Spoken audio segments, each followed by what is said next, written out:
Assalamualaikum warahmatullahi wabarakatuh. Here I am Alfiris Kibarik from C class of Basic Analysis of Prose with the student identity number 183.2.178 will tell about my analysis about the story of the Wicked Prince. So here let's begin from the plots. Here is the first is about the exposition, where the exposition in the exposition the narrator tells about the and cruel wicked and cruel prince, he where he wants to show to the world that he is the strongest one, so so he def, so he defeat another countries next to his countries. And not only that, he because he is so cruel, he doesn't only defeat the countries but he also break down the countries and kidnap the king of the countries. After that, where the traveler come to the prince country, of course the traveler will feel excited to see the wonderful view given by the countries, without knowing that behind of the wonderful view given by the countries, the the the prince has a bad character, that he always attack another countries to show to the world that he is the strongest prince in the world.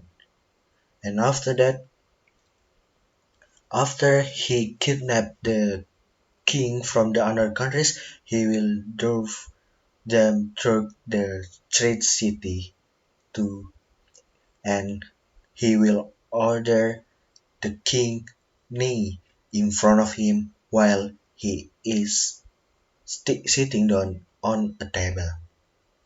And those those what happens in the exposition. So next we come to the rising action, where in the rising action is divided into two elements. First is the conflict and second is the climax.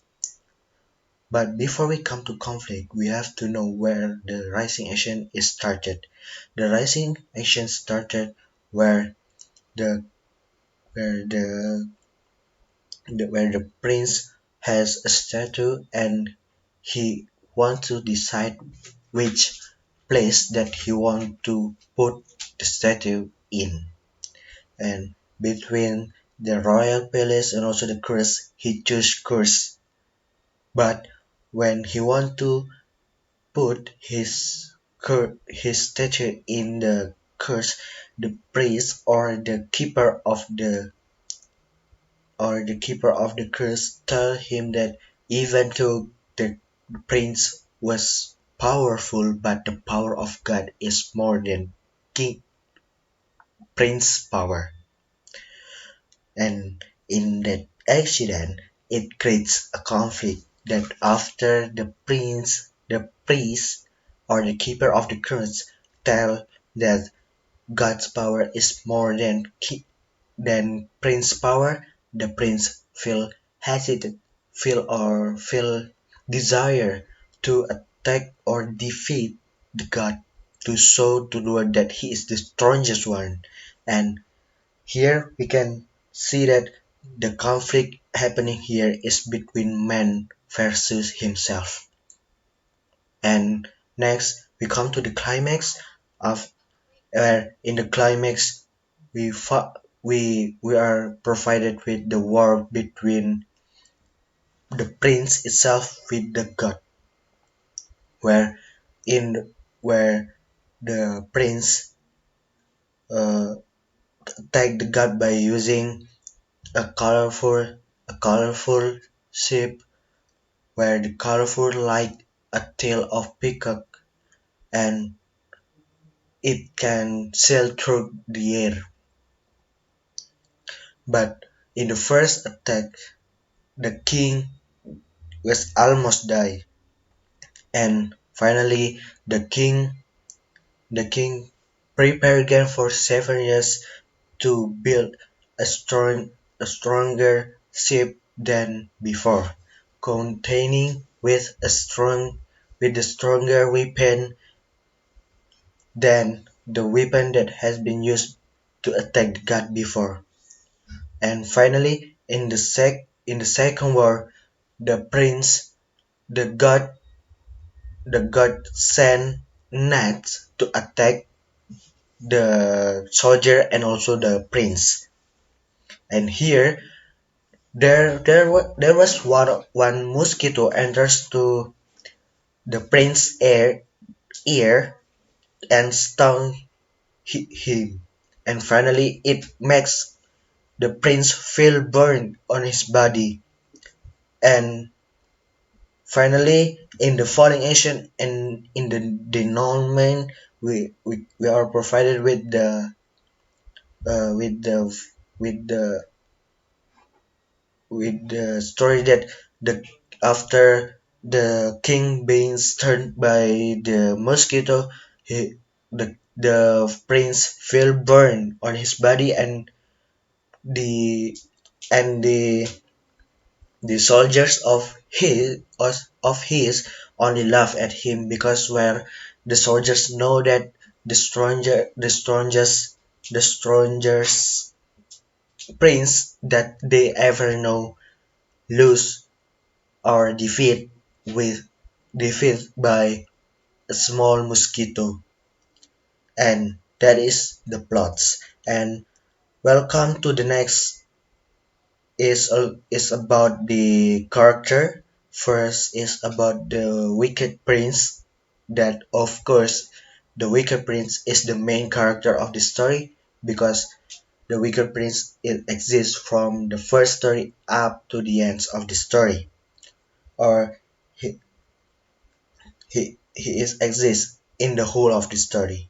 And also the the wicked prince is a wrong and static character, where wrong means that the character is uh, described well by the narrator, and the static character means that he is uh, there is no any changing from the first up to the end of the story, where the wicked prince is a weak and cruel, and he never be satisfied.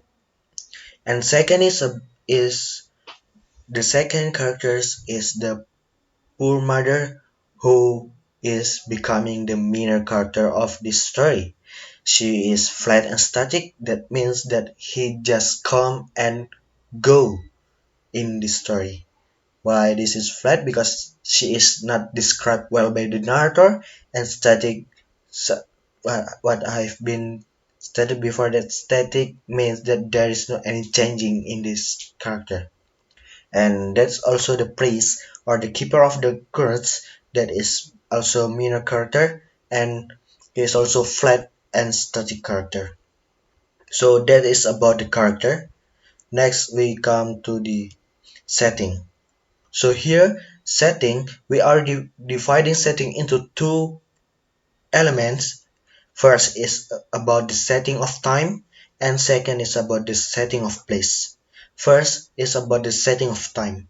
In this story, the narrator doesn't give specific time, where the narrator just use such the word once upon time, and that is about the setting of time. And the setting of place, the narrator tells that uh, there that there are four setting of place here. First is Strait of City, where the prince drove the kings that has been kidnapped from another countries in the street of the city.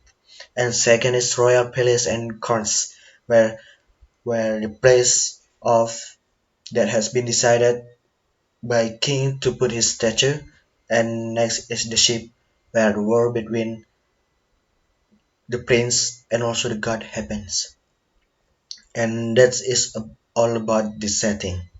Next, we come to the point of view, where here the point of view is a third person omniscient.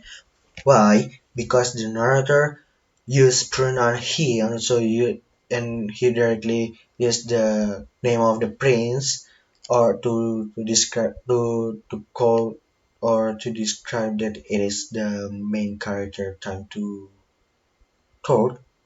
And also, uh, why he is omniscient, because the narrator understand about the whole of the story.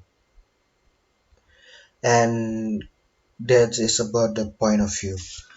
Next, we come to the literary elements, that is, or we can divide it into the personification, where first we find a simile in this story, such for the example, a colorful ship like the tail of a peacock. Why it is called as a simile? Because a thing is compared with a thing. Such we can see a colorful ship is compared with the tail of a peacock. Of course, you can imagine that how beautiful the ship it was. And next is about the hyperbole, or we can uh, we can tell something more than its characteristic. We can see the example here given in this story, that higher and higher rose that the eagles up into the air. So here the word that is considered as hyperbole is the word higher and higher. That is about the literary elements. And next we come to the symbol.